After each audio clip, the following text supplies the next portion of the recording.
Welcome to Master Your Money, the podcast that teaches you how to take control of your hard-earned money, all while living your best life. I am your host, Elizabeth Hiza, Chief Marketing Officer at the Barnum Financial Group. I once felt powerless when it came to managing my finances, and my attitude follows suit. Until one day, I changed my mindset, built up my knowledge, and put myself back into a financial position of power. And I started this podcast to provide you with the same education and advice that I received on my journey. Now, I want to help you master your money.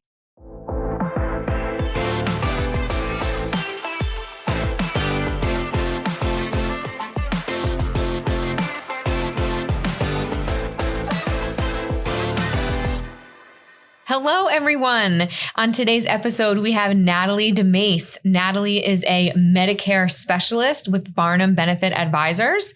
Natalie has been working in this Medicare space since 2009. That is when she took her first application.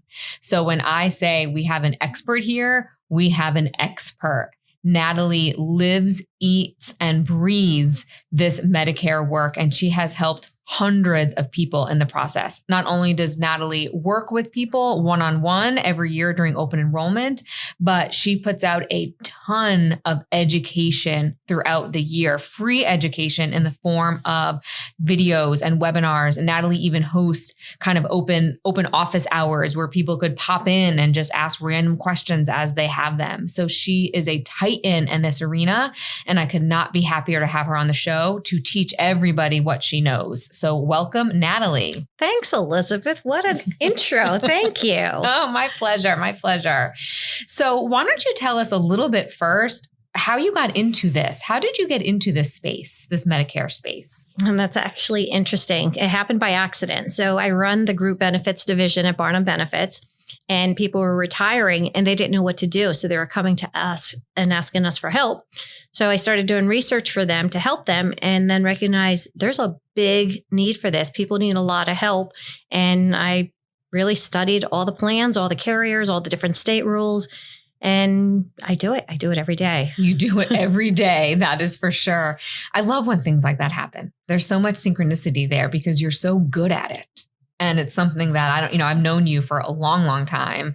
And I don't know if you would ever thought that you'd be doing this one day, but it works for you. No, I enjoy people. Yes. And you are in your element. Natalie's in her element when she's talking about Medicare and helping people through this process. Let's start from the very beginning. Can you define Medicare and who needs it? Who should be paying attention at this moment? Sure. So Medicare is a federal program. It was designed in the late 1960s to help individuals pay for health insurance when they turn 65. It's also available to people who are younger if they're on Social Security disability, and people at any age if they have end-stage renal disease. So people who are turning 65, that's what I usually get my phone calls saying, oh no, what do I do? Do I have to? Do I not have to? And the rules are different depending on, are you working? Are you covered under your spouse's plan? Are you contributing to a health savings account? There's a lot of issues that go into it. Mm-hmm. What are some of the most misconceptions that you hear a lot about Medicare? When do people come to you with misinformation? There's a lot of misinformation. Yeah. And I'll ask people, sometimes someone will enroll in a plan and they'll come to me and they say, help, what happened? I said, well, how did you pick this plan? And it's usually, well, my sister told me that's her plan and it was the best plan. Oh. So it's interesting where people get their advice from. So my recommendation is talk to an expert, talk to someone who does this every day to really better understand it. The biggest question though, again, when you're turning 65, if you're covered under an employer plan, a lot of people think they have to enroll in A and B, Medicare A and B. It matters. If they're in a small employer, less than 20 employees, yes, they need to do it. If they are contributing to a health savings account, they have to stop if they enroll in A and B. So there's a lot of nuances with it that people don't understand. And you want to talk to someone who really understands it.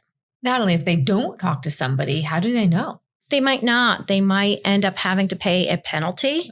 It gets expensive. Yes. So if they make a mistake with it. Yes. So you want, and there's not a lot of Medicare specialists out there. there's a lot of people who think they're Medicare specialists. From a true professional. But you really want to talk to someone who represents multiple insurance companies, who has done the research, who, not to say someone new isn't good, but you just want to make sure they understand your needs. Mm-hmm. That's the first thing I do. Is first time I talk to someone, I ask them a bunch of questions. What are your prescriptions? Who are your doctors? What's important to you? And from there, I dissect it and say, okay, here are some options. And we can talk through the options. We'll talk about the good, the bad, and the ugly. And I help them make a decision. It's not my decision. Mm-hmm. It's their decision, but I help them make that decision so they understand it and they're comfortable with that decision. Mm-hmm. What was I just going to say? What makes a Medicare specialist? Is there a designation? Is there an exam? Is there some sort of qualification or credential? Yeah, there is actually. So you have to be health insurance licensed. Mm-hmm. Then you need to be certified by the government through a program called AHIP. And then each insurance company has their own certification. Got it. So from now until September, I am busy with all the different insurance companies I work with, taking all of those certifications, and you have to do it every year to make sure you stay up on what all the changes are, what's being added, what's being taken away, and take all of that into account. Got it. And you have all of those. All of those. and then some. So when folks out there, when you are interviewing specialists or going to look for someone, you want to look for those certifications. You want to ask those questions, right? Right. Natalie, I know some of your work is reactive because you always tell me sometimes you work in a firestorm where you are helping people kind of back out of something they've already done. In a perfect world, when would you start to have these initial conversations with somebody? When's the best time for a consumer to say, oh, I really need to start gathering information here? Ideally, someone should be talking to me 3 months before their 65th birthday. And it might be a 5-minute conversation just saying, you're in good shape, stay where you are, don't do anything. Or it might be, hey, you might want to double check with your employer. Do you need to have A and B? I think you do. And make sure you're enrolling so that there's no penalty. There might be a second time where we have to have our first conversation all over again. Mm-hmm. And that would be 3 months before they're retired, 3 months before they're losing their coverage from their employer. What would be the difference between person A and person B, right? You have this conversation 3 months prior to their 65th birthday, someone who's in good shape versus someone who is at the point where they need to pick A or B. Picking the A and B is not difficult. So I recommend 3 months. Mm-hmm. I've done it the month of their birthday. I've done it a month after their birthday. So as long as it's in that ballpark where there's not any penalty, they have this, what they call an initial election period. So as long as it's within there, again, it's really important with employer plans to make sure if the employer is requiring you to have A and B, that you do it. Otherwise, when you go to, God forbid, a hospitalization, they're expecting Medicare is going to pick up a lot of it. And Medicare won't. And they're going to say, sorry, we're not going to cover it. Nobody wants to be in that position. No, it's a very expensive mistake. Natalie, what are the differences between A and B? I mean, I'm sure there's a ton of nuances, but just high level. Are you able to share? Yeah, sure. Medicare Part A is for institutional care, hospital, hospice, skilled nursing facility. Yeah. Medicare B is really everything outside of an institution, emergency room, doctors' appointments, labs, MRIs, outpatient surgery. All of that is considered under Part B. So it's not one or the other. No, you need to have both of those. And then your choices after that. Do you enroll in a Medicare Advantage plan, a Part C plan? They're very popular, seeing lots of commercials. And anyone turning 65, their mailbox is full of information about different Medicare Advantage plans. So your choice is enrolling one of those plans or enrolling in a Medicare supplement with a prescription drug plan. So if someone's turning 65 now and they talk to their parents are probably on a supplement plan because those Advantage plans only came out in 2006. So they've been around for almost 20 years. But you find older folks are only on supplements. And you mentioned in the beginning, this was a federal program. Right. The A and B was a federal program. But you have to remember, it started in the late 1960s. So in the late 1960s, I'm 65 years old and I decide to retire. I'm going to have health insurance. I'm going to have A and B for health insurance. but I'm not living very long. Maybe I live to 66. Mm-hmm. So now we are living longer. Thank God for technology and the healthcare system. Yep. We are living longer. We're living healthier. We're taking better care of ourselves. So we're living a lot longer. That's what's putting a lot of the strain on the Medicare system. And a lot of people think Medicare is free. It is not free. Mm-hmm. So Medicare, A, there's no cost for it if you've worked and paid into the Medicare system. Mm-hmm. B, there's a cost for it, but that cost is dependent on my tax return, whether I file it single, whether I file it jointly. And they look at my tax return from 2 years earlier to dictate what my premium is. So if I don't have a large income, my premium could be the standard premium. Yep. If it was a good year and I made a lot of money that year, it could be a very expensive premium. So it'll go from $165 a month to about $600 a month, your Part B premium, depending on your tax return. Oh, man. And that's not including if you wanted to get a supplement or if you wanted to take advantage of one of the Advantage plans or a supplement of any kind. Yeah, correct. So a lot of people say, well, I was working and now I'm not working. Does that make a difference? The answer is yes. Yeah. So there's a form they can fill out and they submit it over to Social Security. It's an income-related monthly adjustment event form saying, I was working, making money. Now I'm not working. My projected modified adjusted gross income is going to be this. Yep. Can you please reduce my Part B premium? So I have a lot of people who filled out that form and are actually paying a reduced premium. Yeah. Natalie, you meet with, open enrollment is when for Medicare? October 15th through December 7th. I know during those months, as your colleague, your peer, and your friend, to stay away from Natalie because you are swamped during those months, meeting with people endlessly.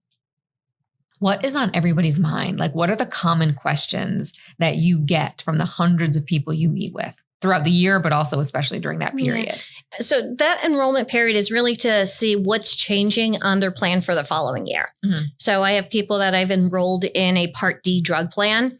And when I enrolled them, it was $14 a month. And last year I had that same plan was $66 a month. So $14 a month, if you're not taking any prescriptions, is a bargain. Sure. But if you're still not taking any prescriptions, now it's moving to 66, you really need to make some changes. So you want to work with someone who understands that and says, hey, you might want to consider changing your plan. So one thing you do with the consumers that you work with, the clients you work with, is every year you need to review your coverage. You review your needs and you review your coverage. So it's not a set it and forget it type of policy. I wish it was. It'd be a lot easier. It'd be a lot slower for me during open enrollment. Mm-hmm. But I'm talking to people, I'm talking to everybody during that period of time, a lot of it through email, a lot of it through phone calls, a lot of it through appointments. But the number one thing is taking a look at your prescriptions. Okay. So each plan has its own drug formulary. Okay. So I had a situation, a lot of people are on Eliquis. People know that drug. It's a blood thinner. And one of the insurance carriers switched it from a tier 3 prescription, which is a preferred brand drug, to a non-preferred brand drug. So if you stayed with that plan, your cost went up a lot. So it's really important to take a look at it at that type of a level. How does one know this? Again, how do you know this? I know it because I study it. I really do. And I pay attention. I care. Sometimes I feel like I care more than my own clients care because I know the difference it can make from one plan to another plan. So I try to educate, help them make informed decisions, and then I help enroll them. Yeah. And by me helping them enroll them, then they're on my radar. So every year they're going to get an email from me saying it's that time of year we should do an evaluation. Take a look at the change letter, see if you're comfortable with the changes or if we should set up an appointment and time to talk. Mm-hmm. So it is a busy time of the year. It sure is. What else is on people's minds as you're enrolling them or as they're thinking about Medicare? What are some of those common questions you answer or common pains that people have? Yeah, a big thing I don't think people do a good job educating the consumers on. Mm-hmm. So again, the Part C plan, everyone is advertising those. Everyone is talking about those. They're good plans. But depending on what state you live in, if I enroll in a Part C plan, and then 10 years later, I say, I'm a little older, maybe I should enroll in a supplement to have a little bit more coverage. Or maybe I'm diagnosed with something and I want to change my plan. Depending on what state you live in, they have to answer medical questions. And based on how they answer those medical questions, then they can decide, the insurance company can decide, hey, we're just going to charge you a higher premium or sorry, Natalie, we're not going to take you. Oh my gosh. So people don't know what those rules are. So it's important to know what the rules are in your state or the state you're planning on living in the future to know what your options are ahead of time. Is there a website that people can go to? Not with that information. No way. So how do people know? How would you find that out? If someone's listening, they're like, oh, okay, they're out in Idaho and they want to look at the rules in their state. How would somebody go about doing that? You can call your state insurance department. You can call a broker that is licensed to sell in their state and ask them, say, is there medical underwriting if I were to apply for a supplement later on? Okay. Could they call you? They can call me. Okay. I have those answers. Good. Call Natalie, everybody. Are people prepared for this? Are they prepared financially for Medicare? Or is that kind of an unfortunate part of the work that you have to do, that you're now fitting this into an existing plan or no financial plan to somebody who's already strapped? Because to your point, they could be retiring or they could have lost their job, unfortunately. Does that ever come into play? Every day. A lot of people really think it's free. Yeah. They really think it's free. Yeah. And it's not free. It could be free for someone, right? So there's programs in every state. I would imagine. Well, there's Medicaid type of programs called a Medicare Savings Program. Every state has their own rules on how to apply and who qualifies. So there are programs that can help. It's really hard to qualify. What would make someone qualify? Their income and their assets. So you're more or less on Medicaid. Okay. So, most people work their entire lives not to be on Medicaid. Sure. So they don't want to be on Medicaid when they're in their 60s and 70s. Sure. So that's important. But it is important to understand that. And believe it or not, the most expensive part of Medicare for individuals are the prescription drugs. Yeah. So I know the current administration is looking to put in some caps what someone's out-of-pocket cost might be for prescriptions. But what I'm afraid of, just seeing a little bit into the future, I'm afraid in order for the insurance companies to do that, they're going to have to charge a lot more for the premium. Yeah, it's going to come out of somewhere. So someone has to pay for it. Sure. So how does it all come together? So it'll be interesting to see how it changes over the next few years, but they need to be cognizant of it and aware of it to make really good decisions. Sure. Is there ever a threat to the federal funding of the program that it will go away? Because even though people pay for it, it is supplemented. Right. Or no, right? Yep. Yeah, it is supplemented. So with Medicare, that's why it used to be only one premium. And then a few years ago, they started, okay, based on your income, you're going to pay a higher premium. So I think we're going to continue to see that based on higher income earners are going to pay more to subsidize the program for everybody. Yeah. Do you think that the cost will continue to rise like everything else? So somebody like you and I who are, a few years away from that stage of our life, it's going to be a pretty big piece of our financial plan, I would imagine. It would definitely need to be included because it's more expensive than people recognize. Yeah. It's definitely more expensive than people recognize. And it goes up actually last year it went down a couple of dollars. No way. But there's a story behind that I'm not going to get into today, but typically it's possible. But typically you're going to see it go up every year. Not holding you to anything, but if people are doing a budget or a plan, what would a couple or a singular person, what should they budget for their Medicare coverage? It depends on what their current income is, right? Mm-hmm. So if you look at the standard Part B premium is $165. Mm-hmm. So if they're making more money, it'll be a lot higher. Okay. A supplement plan in a lot of the states will be, about $175 a month. Sure. A drug plan, another $15 a month. So you add all of that up, it adds up pretty quickly. Sure. So it can end up costing, thousands in a given year, right? Could cost, sure. Definitely a couple $1,000s a year. Yeah. So people who if you do have a plan in place and you are prepping for retirement, this needs to be part of that conversation. It definitely does. And then, looking at the cost. So some people say, well, I like the idea of the zero premium. The Part C plans, many of them are zero premium. So meaning after you pay your Part B, there's no additional premium. But what happens is, explain to people, it's pay me now or pay me later. Yeah. They're not paying me. But pay me now, pay me later. So with a Part C plan, you're not paying any additional premium, but your out-of-pocket cost can be as high as $7,000. Where a supplement, you're paying monthly, but then your out-of-pocket's a lot smaller. Yeah, either one. And it goes into that. You mentioned your first conversation is understanding needs. Right. So is cash flow an issue for you now? Mm-hmm. I'm sure that's all going to play a part. Right. And every one person is individualized. So I have husbands and wives or couples that come to me and say, I want to be on the same plan. Well, it doesn't always make sense to be on the same plan. But it is an option to do shared coverage. Not shared coverage, but a lot of people say, well, if she's on plan G and I also want to be on plan G. Got it. Or she's on an advantage plan, I want to be on an advantage plan. It's better to understand the ramifications based on your health today when you're enrolling, based on what the future is looking like for you, based on your prescriptions. Yes. All of that comes into play. So you have to look at everybody as an individual. We're not looking at a household here, kind of like a medical benefits plan. Yeah, it's not one size fits all. It's really individualized. I think that's why I'm so busy, is because it's so individualized when I'm talking to people. Yes. So you have to spend 30, 40 minutes with one partner and then another 30, 40 minutes with another partner. Correct. Yeah. Going through everything. Talk about, we see the Joe Namath commercials all the time.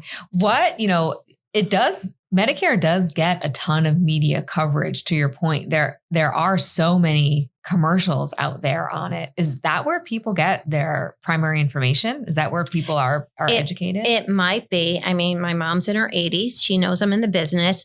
And she says, did you call and ask if my zip code works? So my own mother is questioning things. They're telemarketers, right? So if you call that phone number, you're going to be put into a system with salespeople. And I'm a salesperson. I'm insurance licensed. I make a commission.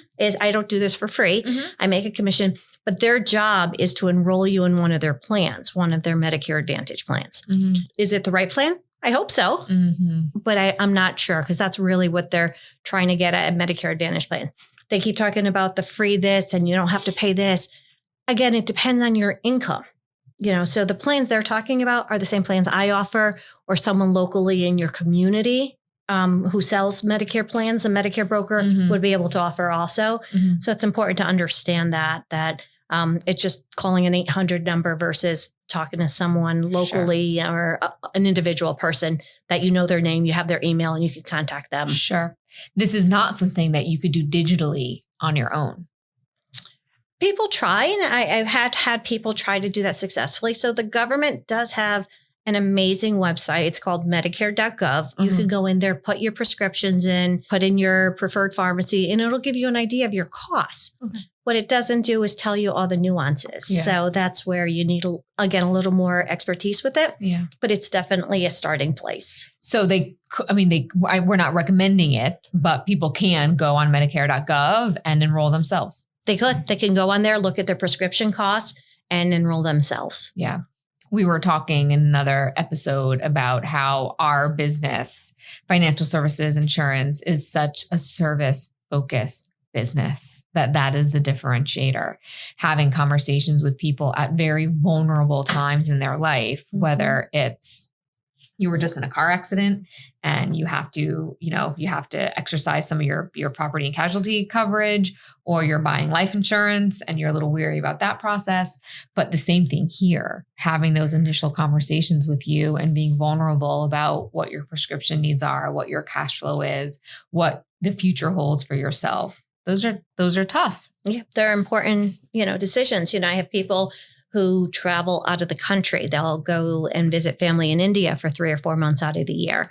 What plan is going to be best for them while they're out of the country as well as inside the United States? There are people who say, I have children in 3 different states. I'm traveling all over. The one I had this week is they're in a mobile home. They sold their primary residence. They have a mobile home. They just haven't decided what's going to be their primary residence yet. And the conversation was, the tax benefits of living in one state versus another, and then the cost of their Medicare plans and their options in one state versus another. Wow. So that was the first time I've had that conversation. Wow. So that's been a lot of fun talking to her. Yeah, that is fun. And then to have that options to say, no, we're changing our life and doing things this way now. Oh, that's amazing. Do people come to you with plain old false information where you have to say to them, no, that's not true. Like you misheard? Unfortunately, yes. They'll come to me and they say, well, my sister told me. Yeah. I read this. And I said, okay, but let me show you where you can get this information and I'll show you the real information. What is the number one misconception out there? Is it the age of enrollment? Is it that you have to do something? It's usually that you have to do something. And it's funny, everyone tells me, well, my sister told me this plan's the best. Yeah. It's just, people are comfortable with what they're enrolled in, and it might be the best for them, but it might not be the best for you. So it's important to know what the nuances are. Yeah. Yeah. What is it that you wish everybody knew? If you, thinking about the message that you can share today with all the great work that you've been doing since 2009, what is it that you wish you could kind of scream from the rooftop to all the folks out there who are thinking about this or getting ready to plan for it, or just re-enrollment is always on their mind? Yeah. You know what? I love the education piece of my job is I love educating people, asking them the right questions to help them make the informed decision. And the reason I do that is I know that when I enroll them, they know what they're enrolling in and they're going to be comfortable. Because I talk to my clients every year, I can't sell them something or enroll them in a plan that I don't feel comfortable with, because next year, how do I talk to them and say, well, I made a mistake. I don't want to make a mistake, right? So as long as they're sharing their prescriptions, their doctors, we can make really good decisions. Yeah. Health coverage is not mandatory, or is it? So Medicare, if you do not enroll in Medicare when you're supposed to, and there's rules on when you're supposed to, there's a financial penalty and there's a time period penalty that you'd be responsible for. Everyone should have, for under age 65 health insurance, it's no longer a requirement. You're not going to get fined on your tax returns. But on Medicare, you could try to get away without having it. But again, if you need to be hospitalized, if you need chemotherapy, certainly not recommended, then you're self-funding all of that. And depending on when you find out you need it, when you go to enroll in a plan, you have to wait. You have to wait. You're going to have a penalty. And depending on the plan you want to enroll in, they could say, sorry, we're not going to take you. You're already diagnosed with something. Yeah. And open enrollment starts in October.